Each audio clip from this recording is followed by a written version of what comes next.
Welcome to Real Talk, Real Women. My name is Miriam Khalladi, and today we have Andrea Calle from Western Florida on the show. ¿Cómo está, Andrea?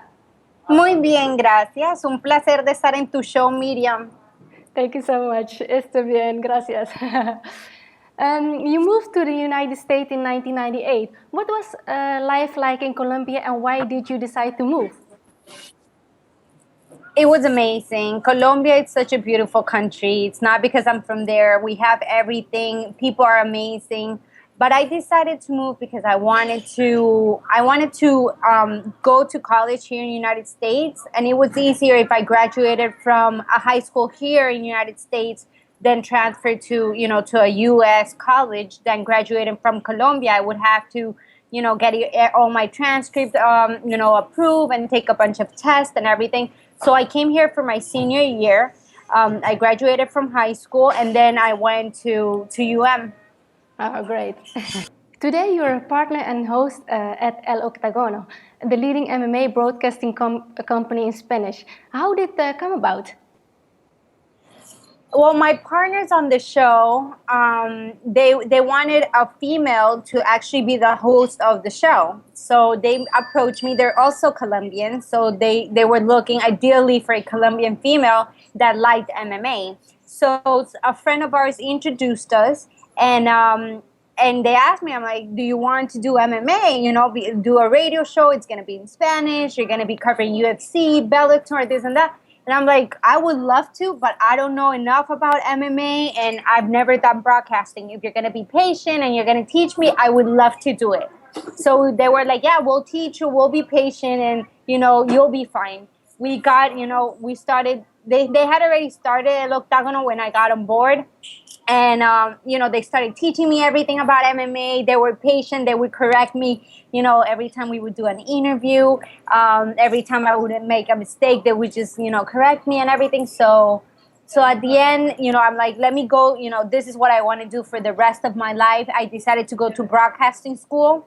I went to broadcasting school last year, and this is what I want to do. I love what I do. I love broadcasting. And now, with my fitness competitions, sports is, I think, what I'm going to be doing for the rest of my life. Oh, great, amazing.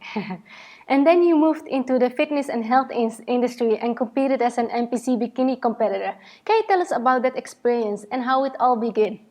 Okay, it began actually by the MMA fighters. I'm very close to a couple of them, and they were the ones that told me, they challenged me. They're like, you know what, you're always surrounded by athletes. You should challenge yourself, so you know what it is to do a diet, so you know what we go through, so you understand what it is to be upset because of a diet, how your mood changes and all of that. So I thought it was a really good idea. And I decided to actually, I'm like, yeah, I'm gonna do that. I'm gonna compete. I'm gonna do. I started doing fitness competitions, and I started doing. I had my first competition October 27th of last year. I got first place in my division. Did my second competition March 16th. The NPC CJ Classic. I got my first place, and I got the overall, which was amazing for me because this is a really big show, a national qualifier. So I'm ready to actually go and get my pro card, do my next national show to get my pro card, my IFBB. But before that, I'm doing actually April 19th and 20th, I'm doing Europa. I'm doing another. So that's really how I got started. It was more the fighters encouraging me, and people around me. I've always been into fitness, and now that I was more like surrounded by them and seeing them train and seeing how the body would change every time they were going to get into the cage. And, for me, it was just, and it was really funny because the guys on the show, I was always asking them about the diet and how they would lose 25, 35 pounds, in less than a month. For me, that was crazy. So they were like, you always ask them about the diet. Don't ask about the diet so much. But I always had like on my back, women were always like, the little tricks about losing weight and this and that. So I would always ask them, like, how you do to lose so much diet? What do the trainers make you eat? How many times of cardio do you do a day? Blah, blah, blah. So now it's like fitness is my passion. it's becoming such an obsession that I started doing. Actually, I'm going to do my nutritionist degree. I think it's something that is just going to add to everything I do. And I'm very excited. I'm working on it right now. I'm doing right now everything, all the paperwork and everything to get started with my degree. And I'm very excited. I think that, just sports, it's what I want to do the rest of my life. And fitness and helping others, it's been such a blessing for me. To be able to inspire other girls, and to I get emails every day of how should I do this, you inspire me to do that, should I be eating this, how do the workouts for your lower body, this and that. So it's so inspiring. I would love to be able to help every single woman out there and inspire them and tell them what to eat, and do it in a healthier way, because it is really tough to your body. This competitions is no joke. It's you're pretty much, I'm cheating right now, by the way. My trainer is gonna kill me. Yeah, you're having no dairy. You're having, tilapia and asparagus 7 days in a row, no carbs, no nothing. So your hormones are, crazy. Your mood is, you don't want to talk to anybody.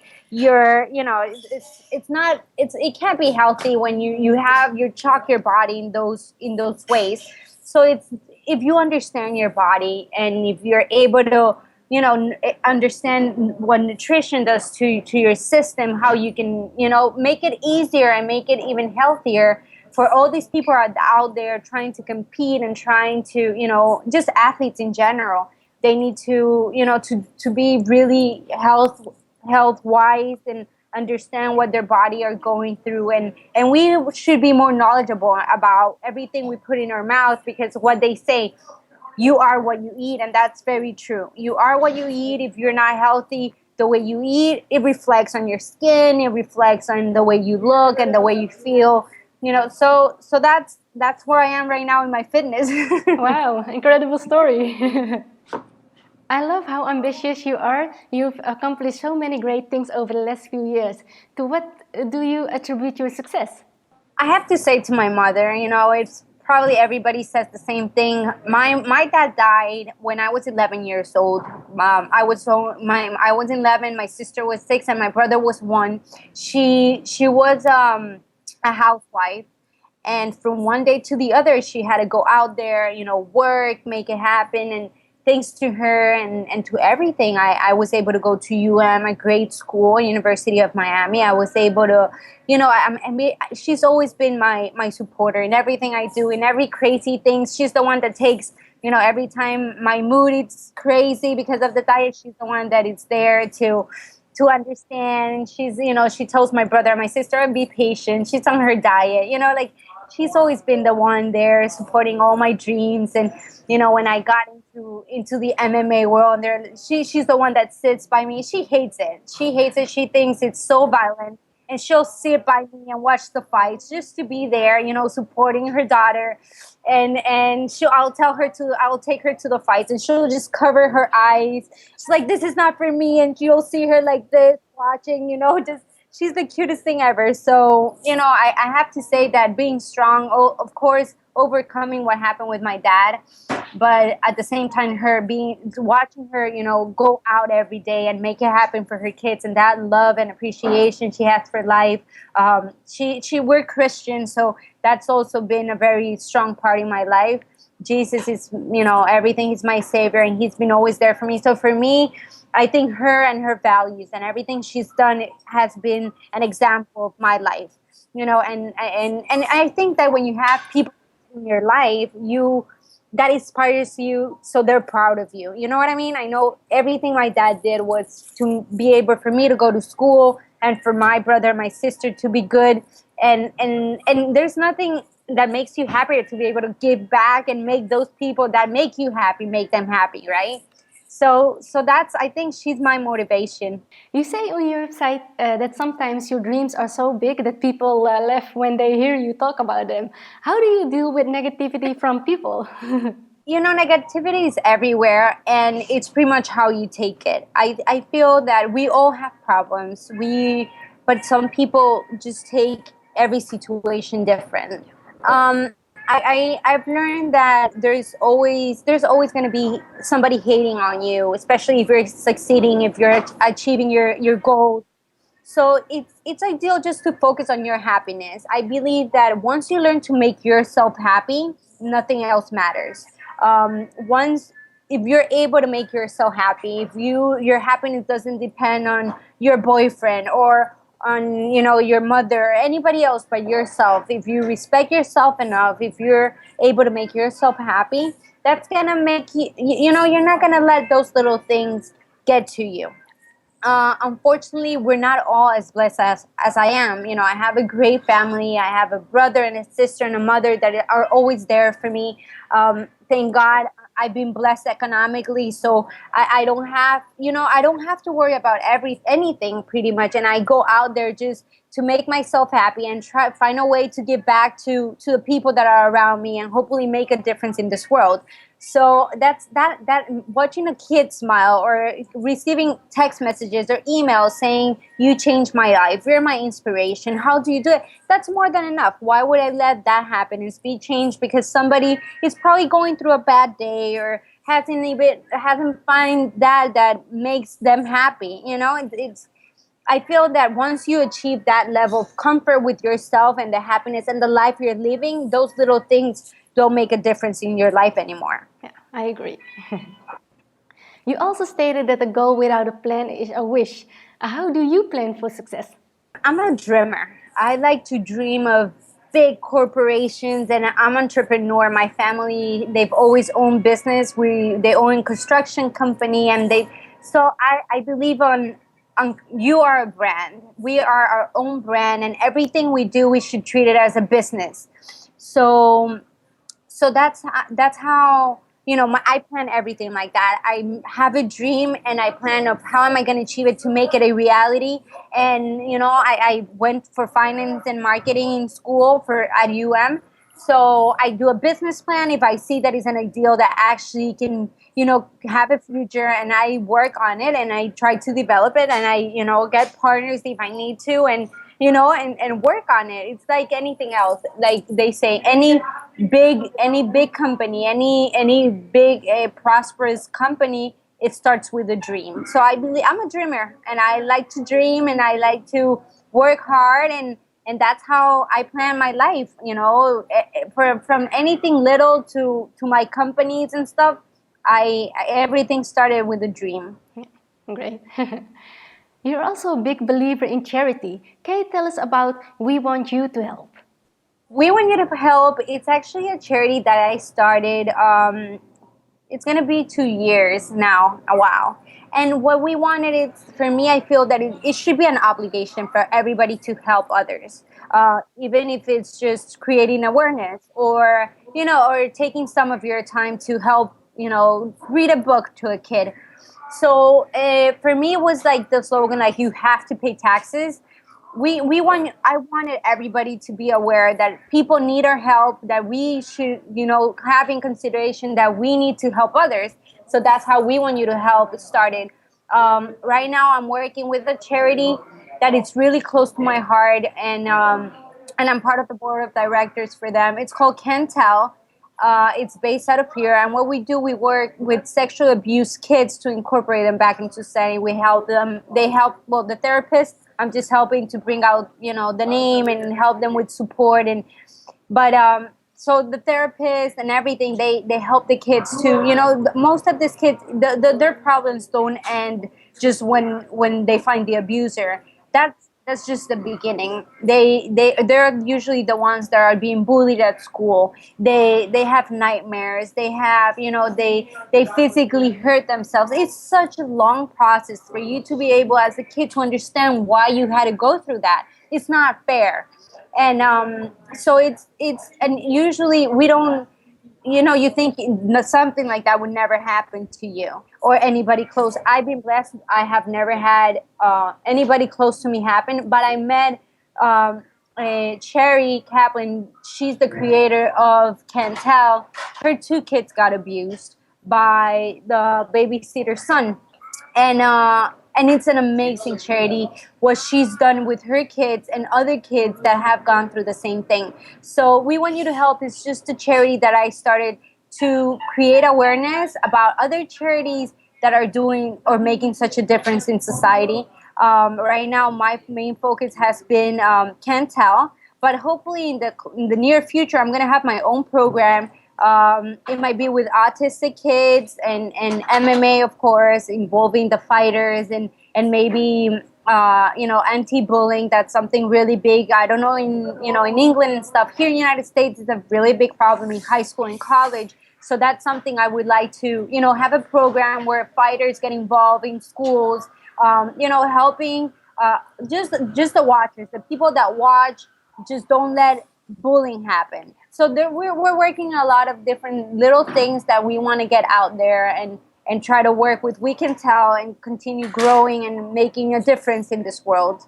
You're doing a great job, Andrea. Thank you. Besides, we want you to help. You're also working on a project to create jobs for autistic people. Is autism something that is close to your heart? It hasn't been. Thank God. I know a lot of people that their kids are autistic. I don't have cousins or somebody really close like in my family, but I feel that it's such a we I don't think we understand exactly why it has such a big rate of increase. It's like a virus. It's growing at a crazy rate. We don't understand from where it's coming from because right now we see families that have always been healthy and they have a kid that is autistic and we don't know why. So I feel that there is a lot to do. I think there's a lot of research that needs to be done in autism, and I feel that talking about it, April is the month of autism. The color blue is actually the color for autism, and April is the month. So I'm pushing social media. If you can put something blue in your social media, that creates awareness of the autism month of April. And this Sunday, we're doing a walk here in Miami. One of the fighters has a brother, Mike Rio. His brother is autistic, and they're doing a walk on Sunday to create awareness and get funds for research for autism. So I feel that autism is just a illness or a disease that is out there that we don't know enough, and if it continues to grow at the rate it is growing, I don't think we're going to be able to sustain that group. So we need to find a way to incorporate them back into society. They're very smart people because they can only focus on one thing, and that one thing they can excel at it. So it's finding that way or what each person has that they can excel and try to make them useful so they can go back into society and make their own way of living. A lot of them live by themselves, but they just have assistance from the government. They're not able to work because there are not that many companies that actually have programs to have jobs for autistic people. So that's something that it's a program that I would love to be able to develop. Programs that are charity programs it's a very long process. It takes a lot of work. Of course, it takes a lot of approval from the government. So it's something that I'm working on, but we're still far away to making it happen. But hopefully one day will happen and we'll make it work, and we'll be able to develop, a charity program inside We Want You to Help, where we can develop work for autistic people. Yeah, fantastic. And as if that wasn't enough, you're also working on AC Fit, a Colombian manufactured line of women fitness wear. What has been the biggest lesson you've learned this far on your journey as an entrepreneur? Nothing is easy. It requires a lot of work and consistency. Anything you want, if it's good, if it's really good, it requires a lot of work. So don't stop. I believe that every no is closer to a bigger yes. Being an entrepreneur is not easy because you're starting with a dream that is not tangible, and it's getting other people to believe in what you think it's going to happen. So it's having people believe in you because in your dream. So it's not easy. And then if you're able to go through that step, it's being consistent on actually getting it out there. It takes time, it takes effort, and but once you see that first piece with the AC Fit, with it's such a it's incredible, and every little thing that you do, it's an achievement of a dream, being closer to that dream that you once had, and now it's becoming a reality. So for me, anybody that has a dream, I'm a supporter of people dream and make it happen, be consistent and find ways to making it happen. Just don't let it because it's hard, just don't say no. It's like my diet, it's not easy. My family, we're Spanish, we like beans and rice and we eat a lot and stuff. I have to sit with my family while they're eating pasta and beans and rice and this and that, while I'm eating a tilapia and asparagus, and with no seasoning, no nothing. So if you really want it, you can't let the little things behind you just tempt you to stop doing what you want. You have a final goal, and you have to fight for it, and you have to make it happen. So I really believe that that's been my biggest lesson. Nothing that is real and good, it's easy. If it's coming too easy, it's not as good as you thought it would be. Is there anything else you feel we've missed that you would like to talk about? No, I would love to thank everybody. I would like to encourage women to. I read in a book that women have to, before they start looking for their couple, to create a family. You want to build your three B's: your brain, your body, and your brand. You have to be smart, study, read, build your brain, build your body, feel comfortable with yourself, go to the gym, have time for you to love yourself and build your brand, have your, be able to provide for yourself. And once you have those three B's, you're able to look for that perfect couple for you that should have the three P's. He should be a protector, a provider, and have power to guide you, to be, to be able to tell you what's good and what's not good. That's why the man is there for you. An ideal couple, the guy is able to protect you as the woman. So it's really important that we are independent, that we have our own stuff, that we build ourselves. That was going to give us and them, security in a relationship. And once you get married and you form a couple, it's really important to understand that the man, he's the head of the house, and that will help have an amazing family. So I really encourage women to build yourself, go to school, study a lot, be comfortable with yourself, live a healthy life, go to the gym. It's amazing seeing how your body transforms. A great diet reflects on yourself, makes you happy, and have your have your company. You can have company now. With technology, everything is so accessible. You can always have an online store. You can always have your own online boutique. You can, like, you have your online channel. We have so many things that we could do and start building our own selves, and that will give us just additional security of who we are. And once you love yourself and respect yourself as a woman, you're gonna ask the other people to be the same way with you. You're not gonna let anybody step over you or try to get over you, because you know your worth. So that's the only thing. I want to thank everybody that is by my side all the time, besides my family, my friends, my fans, everybody that is there showing me always support and love. This really is for them. I want to make a difference.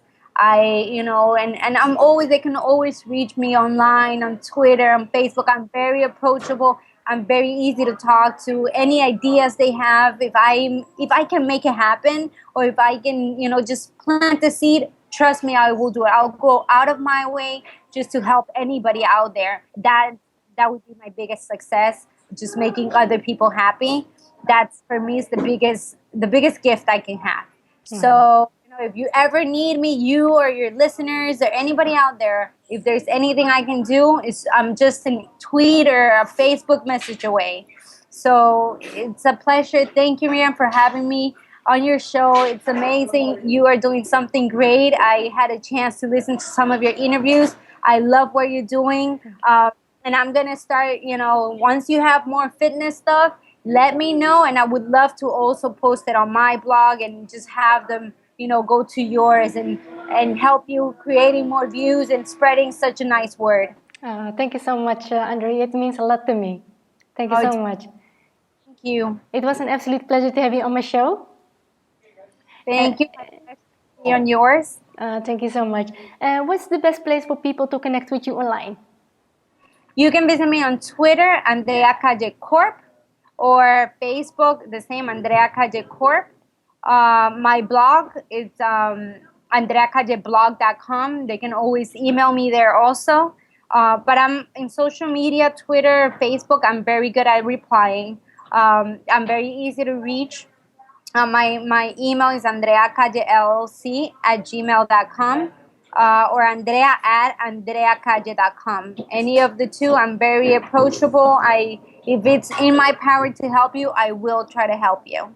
Thank you so much. And I will make sure to put all the links below this video. Thank you so much again for your time. Thank you. My name is Miriam Khalladi, and I will see you on the next episode of Real Talk, Real Women.